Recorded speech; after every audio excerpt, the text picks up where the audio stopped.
दर्शकों, हम देख रहे हैं मन की आज प्रतिज्ञा के जबरदस्त एपिसोड। शक्ति सिंह आरुषि से शादी करके घर आता है और जबकि वो घर आ ही जाता है, अम्मा जी ऊपर से देखती है कि अरे शक्ति ने शादी कर ली। और वो सज्जन सिंह से कहते हैं, जी देखिए हमारा बेटा बहू लेकर आया। अम्मा जी तो बहुत खुश है क्योंकि अब तो इनको ऐसा लग रहा है कि उनका पोता जल्दी उन्हें मिलेगा। और वो पियासे से कहते हैं, अरे जा थाली लेकर जल्दी देख, मेरा बेटा शादी करके आया है। लेकिन केसर को ये देखकर बहुत बुरा लगता है, लेकिन बेचारी क्या करे, वो कुछ कह भी नहीं पाती। और तभी अम्मा शक्ति से कहती है कि अरे बेटा तूने तो मुझे बहुत खुश कर दिया, देखो तो मैं मेरे बहू का चेहरा। जैसे ही वो बहू यानी आरुषि का घूंघट उठाती तो देखती सामने आरुषि होती, तो अम्मा बहुत बेचैन हो जाती और कहने लगती कि अरे तूने ये क्या कर दिया, किससे शादी करके आया। और सज्जन सिंह भी देखते, सज्जन सिंह जी तो होश ही उड़ जाते हैं क्योंकि वो अभी देख बोलने लगता है कि अरे तूने ये क्या कर डाला रे, वो नालायक, अबे तूने कुछ समझा भी नहीं, इस लड़के को क्या करे और किसकी शादी करके लेकर आया, अरे तू भगा के लेकर आया क्या उसको। जैसे अम्मा उसे कहने लगती है कि अरे इसने कुछ दौरे डारे हो गए थे, लेकिन सज्जन सिंह कहता है अरे ये तो डीआईजी की बहू होने वाली थी ना, तूने ये क्या कर दिया, अब तो कुछ भी नहीं बचेगा, ये हवेली भी जाएगी, सारा पैसा धन दौलत सब कुछ जाएगा, जितनी इज्जत मैंने बरसों में कमाई थी अब कुछ भी नहीं रहेगी, इसने क्या कर दिया। चलो बेटी आरुषि, मैं तुमको छोड़ के आता हूँ, बाद में इसे देखूंगा। तभी आरुषि कहते हैं कि नहीं बाबूजी, मैंने अपनी मर्जी से इनसे शादी की है। ये देख कर तो सब चौंक जाते हैं कि अरे आरुषि ने उसकी मर्जी से शक्ति सिंह से शादी की। वो तभी अम्मा कहती कि अरे नहीं, इसने और दोनों माँ का वो प्रोफेसर और उसकी बेटियों की चाल है, ये सब हमारा जितनी प्रॉपर्टी है वो अपने नाम कर लेगा। मुझे मालूम है प्रोफेसर कैसा है, वो दिखता है जैसा उतना सादा नहीं। वो सज्जन सिंह से कहती है, जब भी सज्जन सिंह जान जाते हैं कि नहीं ये कुछ तो गलत हुआ है, लेकिन तभी कृष्णा कहता है कि अरे अम्मा आप तो रहम करो, कुछ तो तुम कुछ भी कहो तो प्रतिज्ञा को दोष देती है। और तभी आरुषि कुछ नहीं कह पाती, वो सुनती रहती है। और कृष्णा फिर से कहते, देखो मैंने पहले ही कहा था इसमें प्रतिज्ञा का कोई दोष नहीं। ये देखकर सज्जन सिंह तो बहुत खुश हो जाते हैं क्योंकि अभी तो आरुषि उसकी यहाँ की बहू बन गई है। और वो मन ही मन में मुस्कुराने लगता है कि अरे अच्छा हुआ। तभी वो ठकुरानी से कहने लगता है कि जाओ अब तुम थाली लेकर और अपने बहू का स्वागत करो। लेकिन ठकुरानी कहती है कि नहीं, मैं उसका स्वागत नहीं करूँगी। तभी ठाकुर संग अपने अम्मा से कहते, करे घंटीलाल तुमको तो कोई दिक्कत नहीं है ना भाई, तुम तो स्वागत करो अपने नई की बहू का।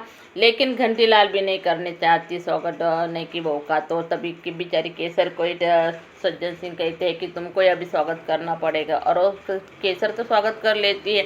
जैसे आरुषि दादी के पैर पड़ने लगती है, लेकिन दादी उसको पैर नहीं पड़ने देती है। और तभी वो ठाकुर सज्जन सिंह की तरफ आती है। बाप रे, कितना जबरदस्त आशीर्वाद दिया है सज्जन सिंह ने। वो कहते हैं कि दूधो ना हो फूदो फूलो, यानी कि उनको अभी पोता चाहिए और शक्ति उनकी जिद जो है वो पूरी करेगा। और तभी वो कहते हैं कि अभी तुम सर्व बड़े छोटों के आशीर्वाद ले लिए ना, अभी जाओ तुम्हारे बहन का भी पैर पड़ो। तो तभी आरुषि कहती है कि नहीं, मैं तो जेठानी हूँ और जेठानी देवरानी के पैर नहीं पड़ती, तो उनको ही मेरा पैर पड़ना पड़ेगा। लेकिन ये बातें सुनकर तो प्रतिज्ञा तो कुछ बोलती नहीं, तभी वो खड़ी की खड़ी रहती है। लेकिन केसर की आंखों में तो बहुत आंसू है। तभी सज्जन सिंह कहते, जाओ अभी नई बहू को अपने कमरे तक छोड़ाओ। लेकिन क्या करी, इच्छा न होने के कारण भी आरुषि को प्रतिज्ञा और केसर छोड़ने आते। जैसे शक्ति सिंह दरवाज़ा बंद करता है, दोनों ही एक दूसरे को अपने बाहों में लेकर बहुत ज़ोर ज़ोर से रोने लगते हैं। और इधर प्रतिज्ञा की माँ जब खीर बना रही होती है। और तभी आदर्श कहता है कि अभी अम्मा क्यों नहीं आई यहाँ। तो तभी कोमल कहती है कि अम्मा जी न खाना पका रही है। तो आदर्श कहता है इतना कुछ होने के बाद किसको भूख है। तब तक तो नैना जी खीर लेकर आती है और सबको खीर देती है और कहने लगती है सबको ये खीर खानी पड़ेगी। लेकिन आदर्श कहता है कि अरे मम्मी तुमने खीर क्यों बनाई, ये मौका क्या खीर खाने का आएगा, कोई मीठा खाने का नहीं, तुमको तो मालूम है, और तुमने कैसे खीर बनाई। लेकिन नैना जी कहती है कुछ भी हो लेकिन ये खीर तुमको खानी पड़ेगी।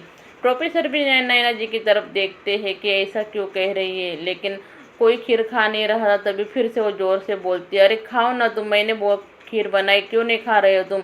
आदर्श जैसे ही खीर खाने लगता है तो नैना जी जोर से वो कटोरा रहता है ना खीर का, वो फेंक देती है और जोर जोर से रोने लगती है और कहती है कि मैंने इस खीर में जहर मिलाया है।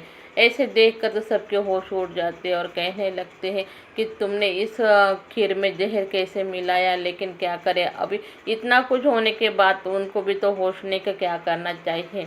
और इधर शक्ति सेन की आज पहली सुहागरात है तो वो अपने कमरे में आरुषि के साथ बैठा है, लेकिन इतना खुश है कि वो शराब की बोतल मुंह पे लगाए और जैसे ही शराब पूरी हो जाती है आरुषि के पास आकर बैठता है और उसे छूने लगता है। लेकिन दर्शकों आरुषि को तो अच्छा नहीं लगता है और जैसे तो आरुषि को छूता है तो वो लुढ़क जाता है दर्शकों, क्योंकि उसको शराब ज़्यादा हो गई है।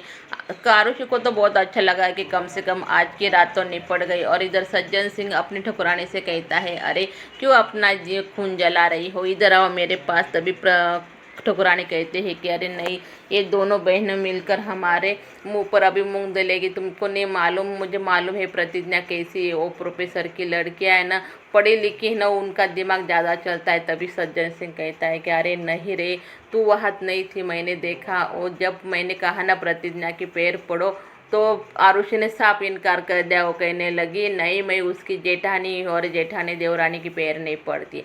ये देखकर तो ठकुरानी भी खुश हो जाती है और सज्जन सिंह कहता है, अरे दोनों बहनों में जो झगड़ा है ना उसका फ़ायदा अब हम उठाएंगे। और इधर कृष्णा प्रतिज्ञा से कहता है कि अरे यार क्या हुआ है तुमको, सो जाओ ना अभी। लेकिन प्रतिज्ञा कहती अभी कृष्णा फिर से प्रतिज्ञा से कहता है, देखो प्रतिज्ञा, तुमने जैसा कहा चाहता वैसा हमने किया। आरुषि की शादी नहीं होनी थी अमन से तो हमने रोक दी। लेकिन तभी प्रतिज्ञा कहती है, अरे उसके अमन से शादी नहीं हुई लेकिन शक्ति सिंह से हुई ना, तुमको क्या मालूम है मुझ पे क्या बीत रही है। आरुषि मेरी छोटी बहन है। तभी कृष्णा कहता है, अरे छोड़ो ना यार, क्यों तुम मेरे पूरा रात का पूरा काम निपटा रही हो।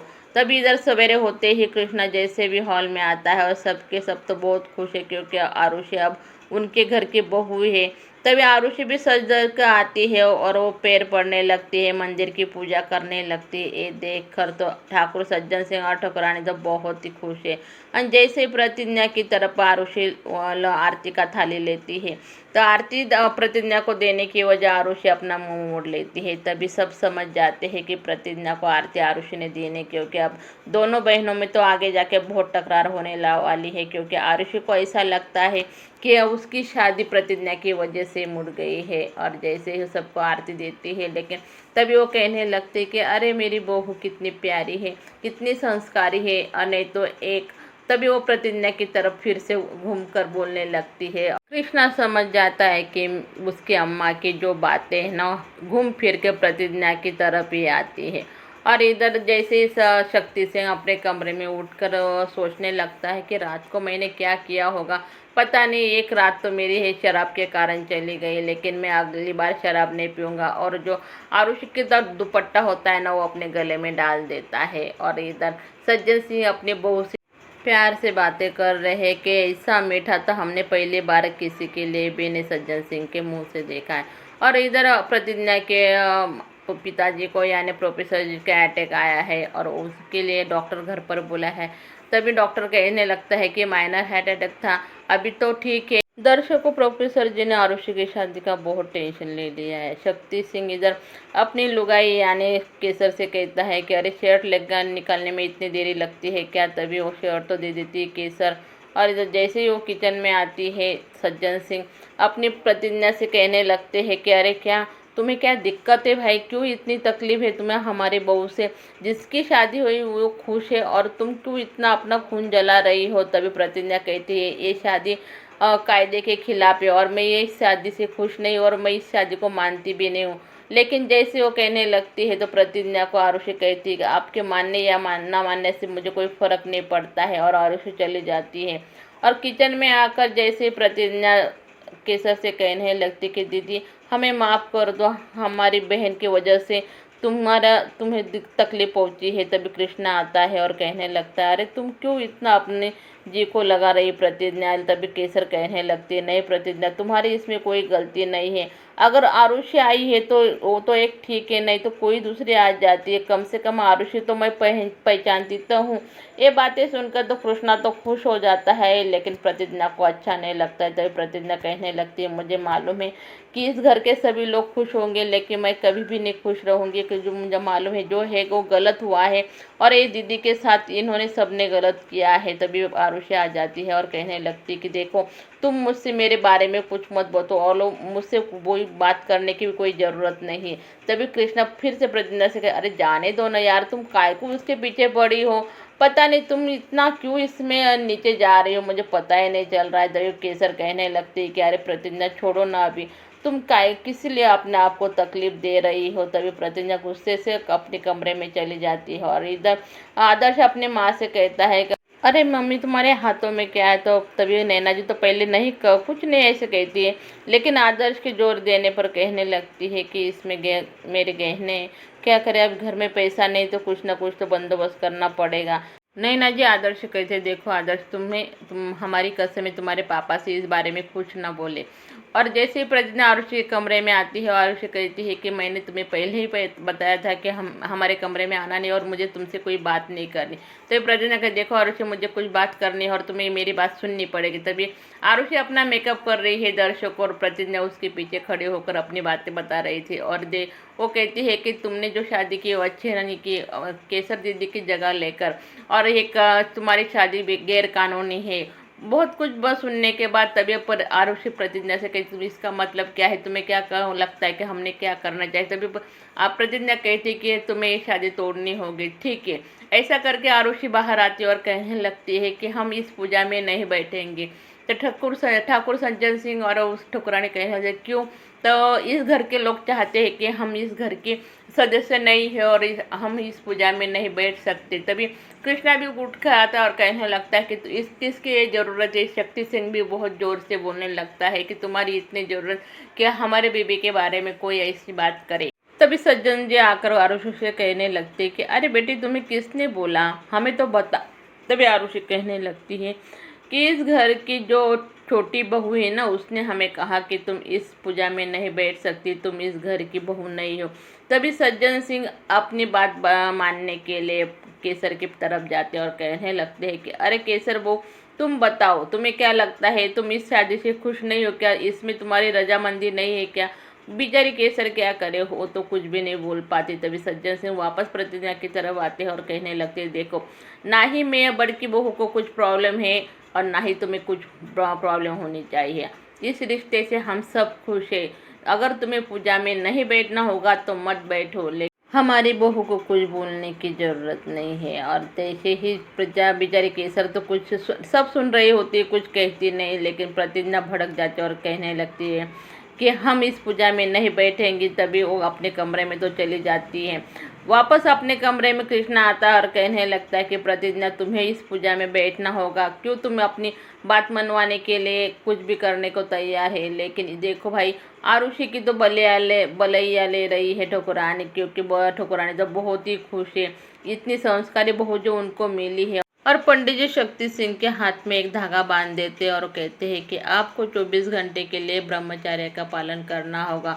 पंडित जी की बातें सुनकर तो शक्ति सिंह को दिन में ज़्यादा चांद नज़र आने लगता है, क्योंकि वो कहते हैं अरे 24 घंटे के लिए, अरे पंडित जी कुछ तो करो, कुछ दूसरा उपाय होगा तो बताओ। लेकिन पंडित जी कहते हैं कि नहीं नहीं, आपको ब्रह्मचर्य का पालन करना होगा, यानी कि नहीं तो जो भी कुछ होगा ना, इसके जिम्मेदार आप होगे। दादी नैना जी से कहती है कि अरे हमें ऐसा लगता है कि प्रतिज्ञा को कुछ दिनों के लिए बुलाना चाहिए। तभी प्रोफेसर जी सुन लेती है, लेकिन वो हाथों से इशारा करके कहते हैं कि नहीं। तो आदर्श कहता है ठीक है पापा, आपको नहीं चाहिए तो हम नहीं बुलाएंगे प्रतिज्ञा दीदी को।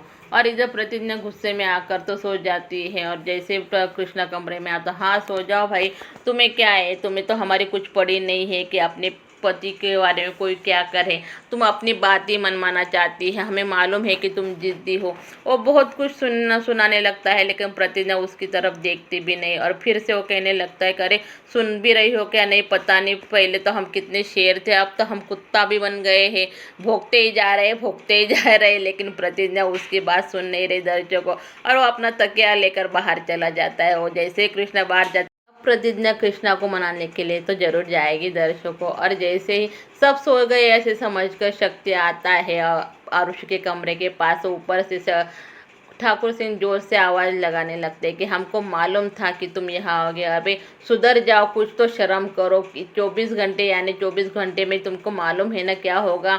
अगर कुछ भी हो गया ना बेटा तो देख लेना तुम्हारा क्या हर्ष करता हूँ।